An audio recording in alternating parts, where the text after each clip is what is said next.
It's crazy how a lot of us internalize growing old as growing up, as if both of those are mutually exclusive. But what I will argue is that whatever stage that you grow older in, you don't have to grow up as far as spirit is concerned, as far as your mentality is concerned. And I say that because the one thing I always will vouch for somebody protecting is their inner child.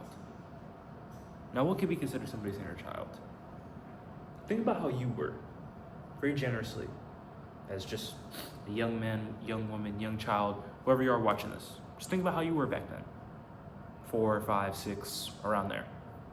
And obviously everybody's childhood will be very different. Some of us have had it rougher, some of us have had it a bit tougher, but for the most part, I would assume you're very idealistic back then.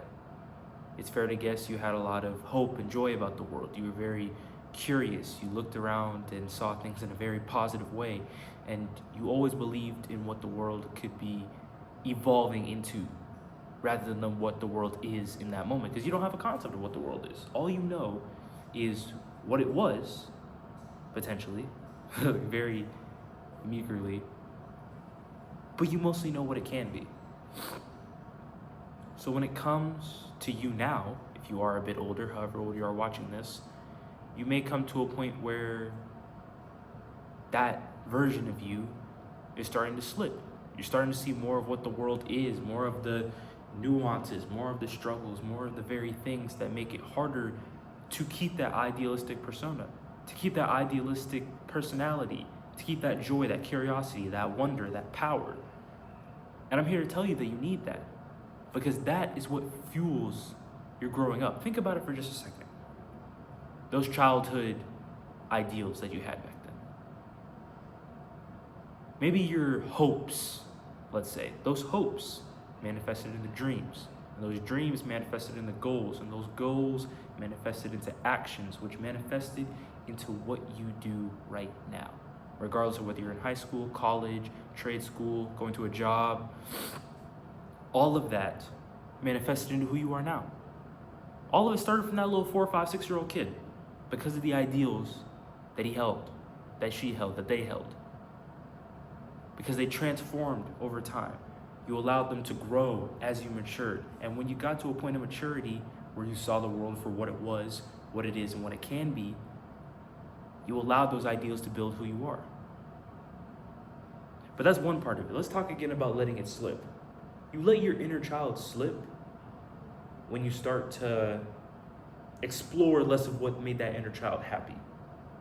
When you start shutting yourself off from your passions, from your genuine goals, from your love, from what's inside your heart.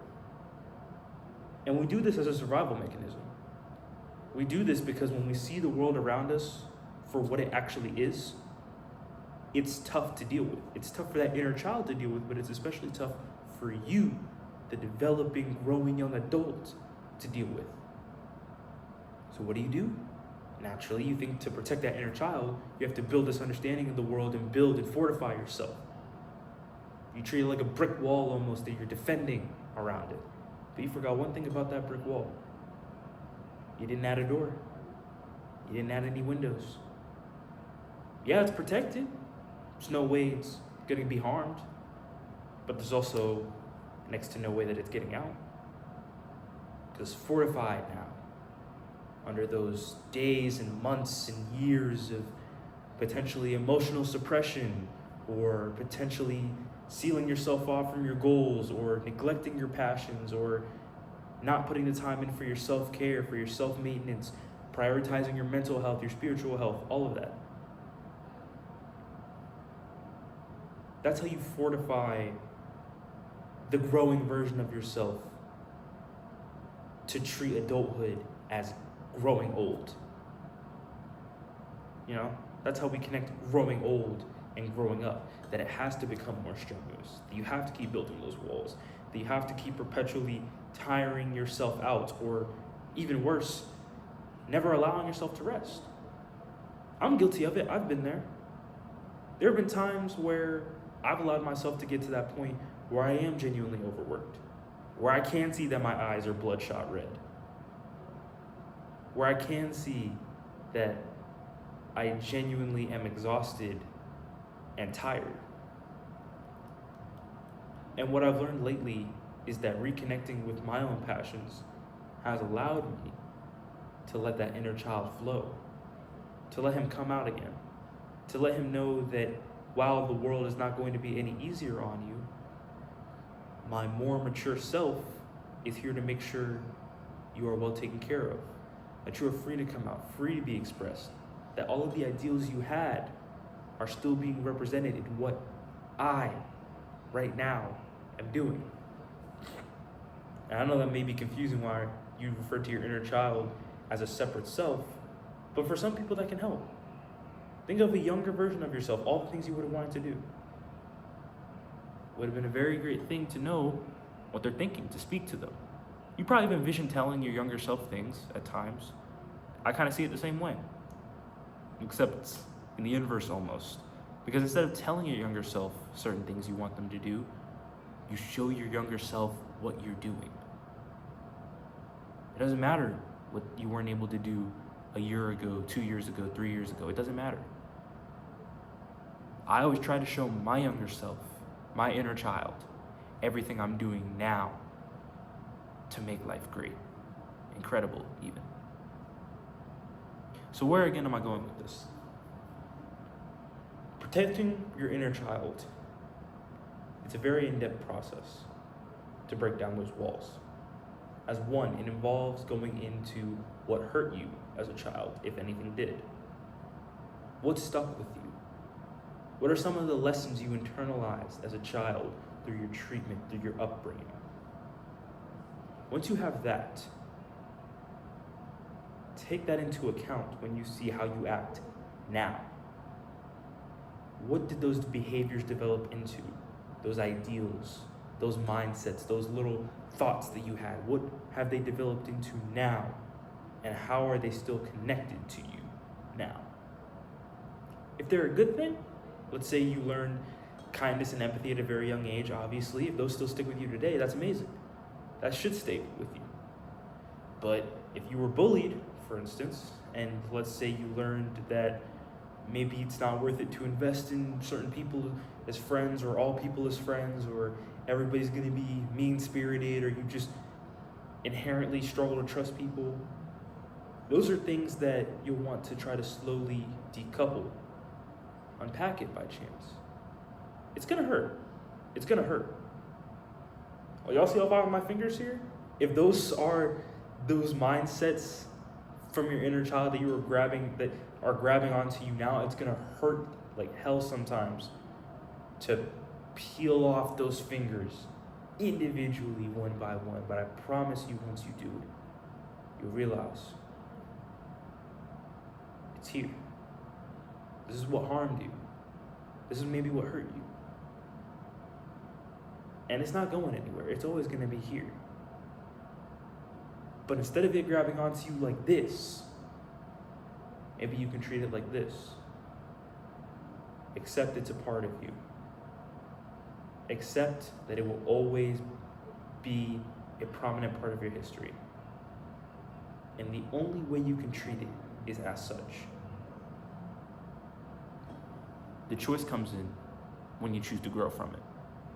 When you choose to see this as a new chance to let your inner child be happy again. In a way, it's a chance to show your inner child, again, what you're doing now to heal from those things, to make up for those things. As sometimes that's what they need more than anything. To know that all that struggle from the past is at least worth it in your present. And even mine is healing from trauma. It comes from expressing yourself. If there are certain interests you have that you love exploring, consistently do them, 100%. Even if it's the entire left field of whatever career you're doing, or whatever you're doing in trade school, or if you're in the military, or if you're in just a job right now, wherever you are, embrace those passions They should stick with you, as you will grind your teeth to nothing if you realize that your entire life is your work, is your career, and you start linking that to your purpose. Your purpose should be connected to the very core values and things that you value the most. Your purpose and your job, your career, what you do to sustain yourself can be two different things. More often than not, they are. Even if you have a job that aligns with your purpose and your job are still two very different things. They all make up who you are, but you have to remember that they are not necessarily interconnected by definition. So embrace your passions. If that's painting, find some space to do it on a regular basis. If that's reading, attempt to read 10, 12, 15, 20 pages a day. If that's writing, write down thoughts in your journal every day. Even if it's just little things about ways you've improved and ways you feel better, interesting thoughts you have, put it on paper. Because I guarantee you, when you look back on it again, another 15 years from now or whatever, you're going to want to know how you were thinking. And you'll have it all right there. And that goes for anything. If it's playing video games, if it's skating, if it's dancing, whatever form you use to express yourself or just let off steam or just genuinely have fun, take advantage of it, maximize it, as that's what makes you who you are. And that is what will make your inner child happy. Being out here among the world. I know you guys are watching me right now, but after you watch this, honestly, if you've gotten this far, turn the screen off, please. Because this rectangle right here will not help you reconnect with that young child who enjoyed going outside. This rectangle right here will not help the 5-year-old version of you who loved to color in VeggieTales pictures, if that's what you're into. This rectangle right here will not help you if you just genuinely want to feel alive again. If you want to embrace that part of you that you maybe put a brick wall around. I'm telling you, it is so worth it to escape the mindset of what you see in this rectangle, of the negative influences you see out in the world, of everything you see out here. It's worth it to invest in your inner child because your inner child grows up to be you. Who you are right now, who you will be in the future, and what you will be known as when the Lord fortunately calls us all home. So I implore you all to take care of your inner child. Take care of yourselves. Because even if you don't feel like doing it for you, do it for that kid. That kid who wanted to see the world in such unique ways. Do it for them. Because when they look back at you and they see all that you've done, they'll know that it was worth it that whole time. So that's really it for me. I hope you all enjoyed, and if you are watching this, I love you.